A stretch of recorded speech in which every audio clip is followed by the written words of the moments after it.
Welcome to another edition of Viewer's Choice 2013, The Real People Power.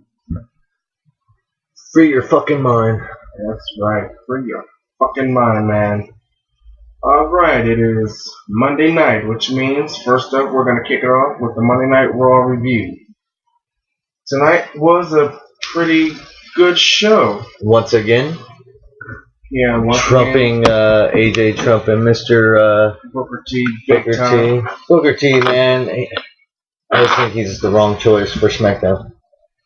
Yeah, personal belief, I think he's just wrong choice. I thought AJ was a bad choice for Monday Night Raw, but she's proven herself when Booker T has not. Yeah, that's true. But she's proven herself. Hey, who knows? Maybe he'll. No, he's going to do something stupid this Friday. I can already sense it. I do too. He's going to try to strip Sheamus of the title. I don't think he'll strip it. I think he's just going to give him another fucking rematch. Boo, fucking. No. Del Rio doesn't deserve it on fucking title shots. Yep. Moving on to somebody else. Right? Fucking just like fucking Cena doesn't need anyone goddamn title shots.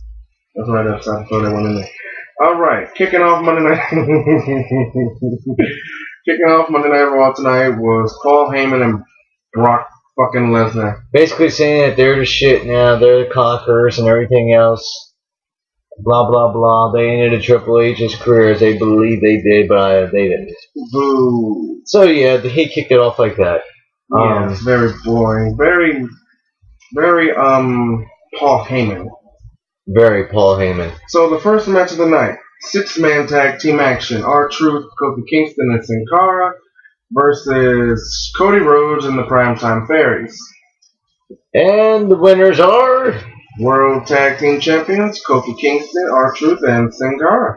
Now you notice Primetime Fairies can't do anything. They can't even win a simple fucking match. They're just useless. They just need to give it up. Quit. They need to do more than give it up. Away. They need to change everything. Change their faces. Their greenish tans. Their fruity fucking panties that they wear to the ring. Their fruity green fucking entrance. That entrance is the most retarded fucking entrance. I thought Billy and Chuck's entrance was fruity, but goddamn, that's fruity. And don't forget the green skin. Oh yeah, fucking Darren Young looks like he Darren Young going to a tan booth and gets the green tint. Motherfucker, you already brown. How much browner do you want to be? So yeah, Darren, come on, man. On to the next one. Ryback went against two nobodies, of course. Again. As he was about to pretty much crush them, as usual. Jinder Mahal interferes in the match, attacking him from behind, and then Ryback pretty much says, "No, bitch, get off me." And he beats the shit out of him, throws him out of the ring, and continues beating the hell out of the guys who are already there. Basically. On to Del Rio came out to the ring to whine about his quote-unquote screwing at SummerSlam. And then AJ puts him in a match with Randy Orton. Orton came out, dominated the match. Ricardo Rodriguez tried to interrupt the match, and Sheamus, who happened to be at the announcer's booth, pretty much made sure that didn't happen. And then as Del Rio was about to steal one, Randy put his foot up on the rope, and Sheamus made sure the ref saw it.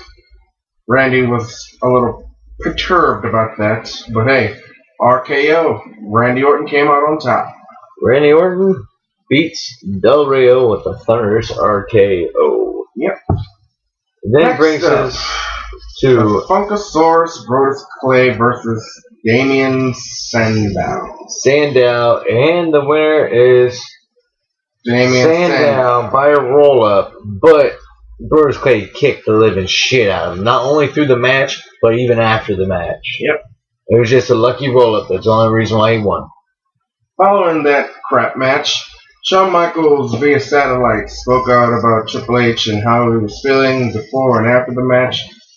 And shit. He was basically telling everybody and telling Triple H that you are one of the greatest wrestlers to ever step foot in the ring. Which is true. You dominated. You gave it your best, and like you do all the time. Yep. And job well done. Very well done. Following Shawn Michaels via satellite was Tonga versus the Big Show. Tonga versus the Big Show. The Big Show just annihilated. He fucking wrecked his ass. That was a massacre. Oh yeah, definitely. The only thing was missing was blood. It was brutal. That dude got his ass whipped.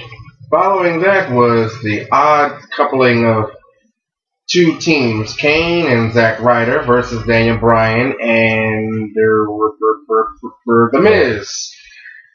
AJ thought about that was to make, kind of soothe the air between... Anger management. Yeah, basically anger management. So she thought teaming them again with certain people would kind of meld the air, but didn't really work out too well. First, during the match, it was going good and everything. Then Ryder tags in Kane. Kane gets in. Starts to dominate. The Miz backs off of Bryan with a good tag. Because Bryan inadvertently maybe elbowed Miz up the turnbuckle. So the Miz left. And Daniel Bryan was about to get really brutally murdered by Kane. And then he fucked up and slaps Kane across the face. Yeah. Yeah, that kind of enraged the Devil's favorite demon. And Daniel Bryan ran off like a little pussy, and that... Kane gets out, starts throwing stuff around. And then he fucks up Zack Ryder. Gets out through the ring, bell ringer guy around, the timekeeper. Threw him around for a little bit. He was about to chokeslam the shit out the ring, the timekeeper dude, until he saw Zack Ryder getting back up after his chokeslam. So he gets back into the ring and drills him with a tombstone. Ouch. And that finished the match. Yeah. Because the match was in no contest. On to the next one. Divas Battle Royal to determine number one contender for Layla's championship. The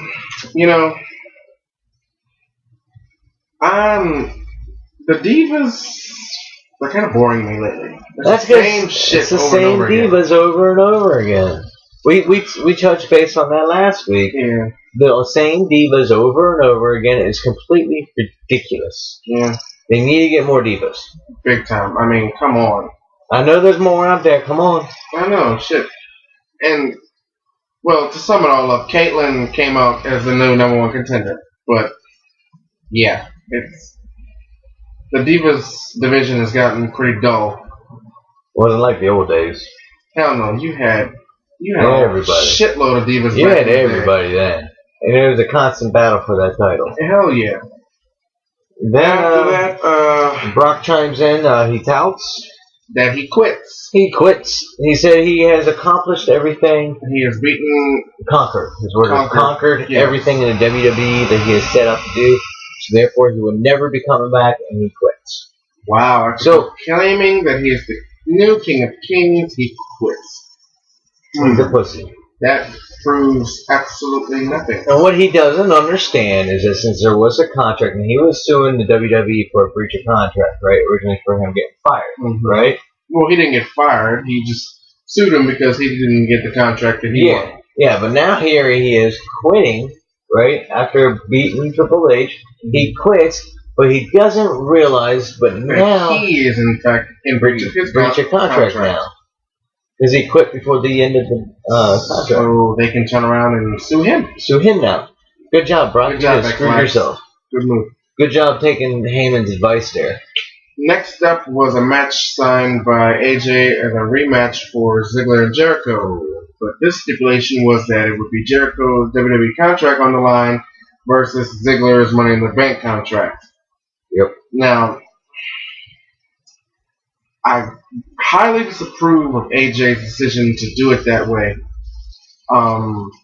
Jericho, I think it was a bad fucking call. Jericho lost. Jericho is gone. Y2J is gone. He's gone. He lost the match, therefore he lost his contract, and he's no longer with the WWE. It's dumb because he had just turned face again. And he was doing really good. He was rising up. He was rising back up, and now, thanks to AJ, he's done. He's gone.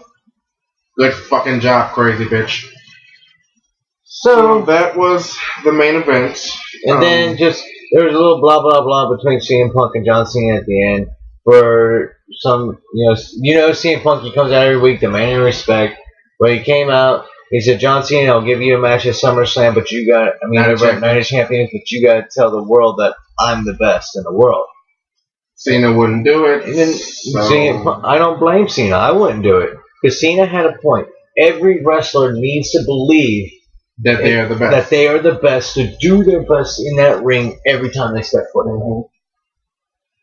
So he had a key point right there. And I don't blame him for saying that, because anybody that say that would be discrediting themselves. And for CM Punk to whine about being a backseat to legends like Triple H, The Rock, the answer is in the question itself. Why are you a backseat to people like Triple H and The Rock?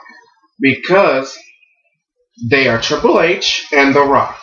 They have done it all. They have been there longer than you, and you think you deserve the front seat compared to their legacy? Right. No. CM Punk, you destroyed the respect that you had. You had everyone's respect. Yeah. Until you flipped the switch on everybody, and that's when you lost it all. So, I kind of agree with Jerry Lawler. Jerry Lawler said that CM Punk turned his back on the WWE Universe, and I would agree.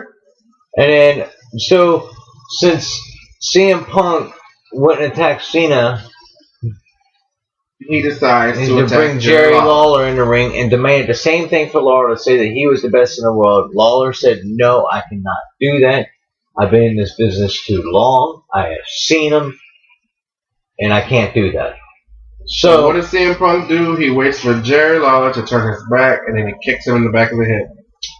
Wow, that's a good way to earn respect. Yeah. Pansy. So that sums up Monday Night Raw. All in all, great show. Pretty good show. With some bad points, yes, it was a good show. So yeah, Y2J is gone. Triple H might be gone. Very unpredictable night. Yeah. Normally wrestling fans, we're good at predicting, but this was a pretty unpredictable night. Yeah. I would have to say that. Yeah. So, thank you for tuning in this week's version of Monday Night Raw. We will be back with you for Friday Night SmackDown review. So we'll be right back in 1 second with people watching and in the news. And the news.